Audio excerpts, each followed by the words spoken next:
Hey everyone, just wanted to put out a real quick video. I know everybody's school year is either been started for a little bit now or it's just getting started at this point.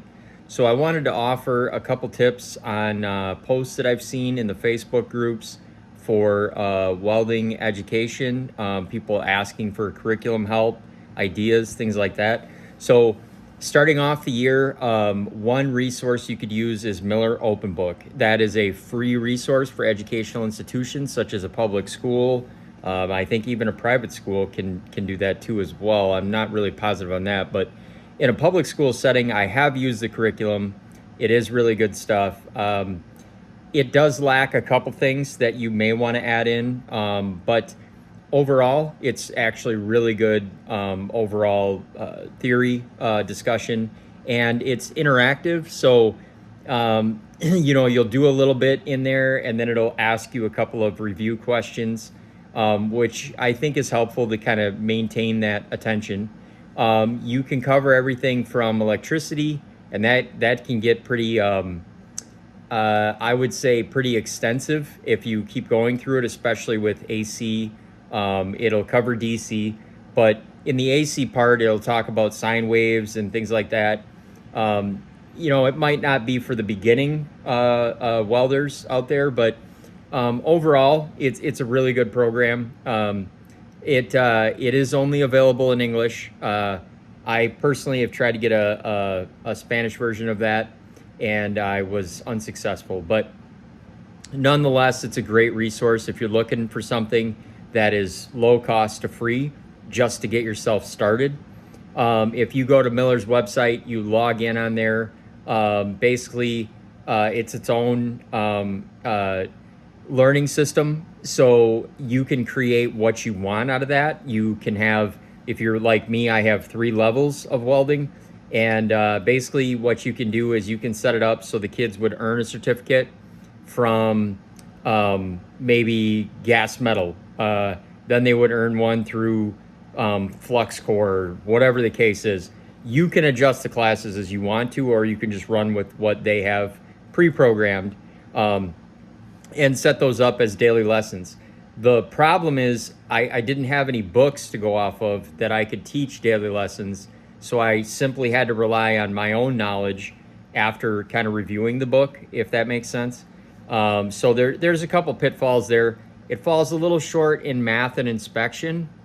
So might be something you want to add in to your classes as you go. But just a thought, I don't work for Miller. I'm not promoting anyone in particular, but my suggestion is trying to stay within, something that works easier. So what I did was I linked it into Google Classroom. I just put the link in there, and then the students signed up. They create their own sign up. You don't have to sign them up. There's nothing to send in like a spreadsheet or anything like that, which was extremely helpful for me being limited on time during the day.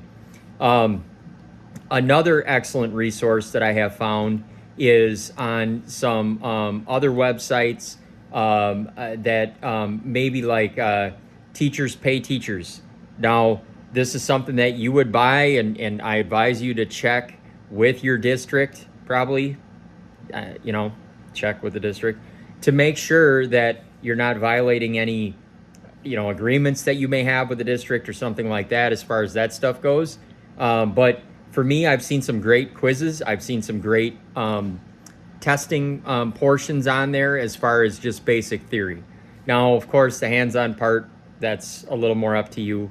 But, if you need more resources, I can give you other educational resources such as Tooling U, SME. That is a really good one, but it does have a cost. There is AWS. They have a platform themselves for a learning management system. They do have the Sense program, the AWS, or American Welding Society Sense program, and that in many states offers you like an Act 59. So in basically what that's doing is if the student can complete all of the modules, it would allow you to be able to send that into your local state and sometimes get credits back, like a couple $100 a student, which may be able to go back into metal.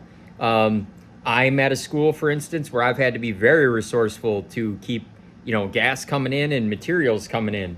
I don't really have, businesses just dumping scrap off to me anywhere. So something to think about, something to consider. It's always like kind of a daunting task, but if you break it down, think about the levels you have, think about each sections that you have, and what is it you really want to teach them right off the bat. Now, if you're somebody that says, I have no idea at all whatsoever what I want to teach, I can give you some real basic stuff here really quick. Okay, so if you have a level 1 class, that's usually an introductory. Maybe I'm just checking out welding if I'm a student.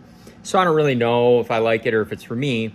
But however, I would like to learn a little bit about it. It makes me curious. So I would say something in the lines of, what is gas metal arc welding? What is shielded metal arc welding? What is gas tungsten arc welding? And what is like a flux core arc welding? It doesn't mean you have to go into super great details, but maybe find some curriculum or have it in a way that it allows them to understand the basics of it, the theory behind it. When it comes time to go in the lab and you do your work in the lab, you can keep it really simple, nice square pad of beads, getting them to run pads of beads. And there are many, many welders out there, I guarantee it, that have lots of knowledge, including myself. I don't really want to throw myself out there, but either way, that can help you identify what's a good weld and a bad weld. So trying to get the students on track, and that's if you don't have any experience. I'm saying you've never welded maybe, and you're fresh out of school, and this is your first teaching job. This can be a very, very daunting task. So now you got level 2s. Level 2s, you're going to kind of do the same thing, but maybe step up a little bit more. They're going to learn a little bit more, like, what is a process? How do I read blueprints? You can kind of intermix that. My only suggestion is, due to a lot of industry demand, measurement, a little bit of welding math. That's going to be your geometry, fractions, things like that, which go back to the tape measure. It all kind of loops. Those are things that students, even in a level 1, should somewhat practice. Maybe you don't run it every week, but maybe you have a unit on it and you quiz them once every couple of weeks or something like that. That's up to you. But I'm just saying, those are great ways to get your class going. Another thing is, if you have a level 3, you could make it a project-based class where they get to pick projects. I run a level 3 that's a project. The problem is the students can't afford the metal all the time. So that we run into some issues, so I've had to be a little creative when it comes to that. I have had to allow them to, make up these projects in their head, but at the same time, it's like they're carrying it out in the lab, and they have to write reports, they have to find the metal, they've got tons of research. They practice their welds while they're out there, but they're not doing them on the project. I mean, it's kind of a give and take at this level. It's tough. It's very, very tough. I mean, you don't have, big budgets and things like that you're working with, and you're trying to just get these kids out there and get them inspiring and become the next generation of welders. So, there's a lot of different avenues this can go down, but just for a starting point, I hope that maybe helps you just this much, if it does anything. And again, if you have questions, if you have any concerns at all, feel free to leave a message. Let me know down here, put it in the chat, the comments box. And if you're someone else that sees this video and you have some extra resources, that's what this is for. Send them if you want.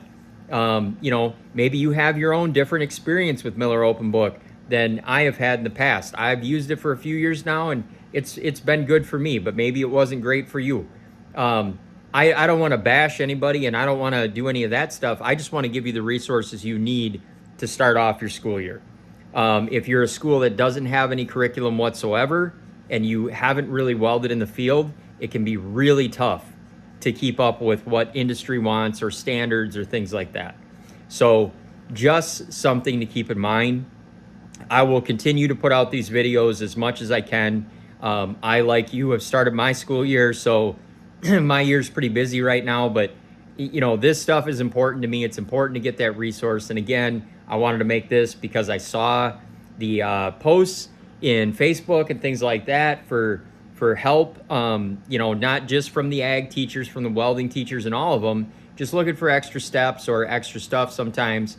And this is a great way to connect on that level. So thank you very much for tuning in, and we will see you next time.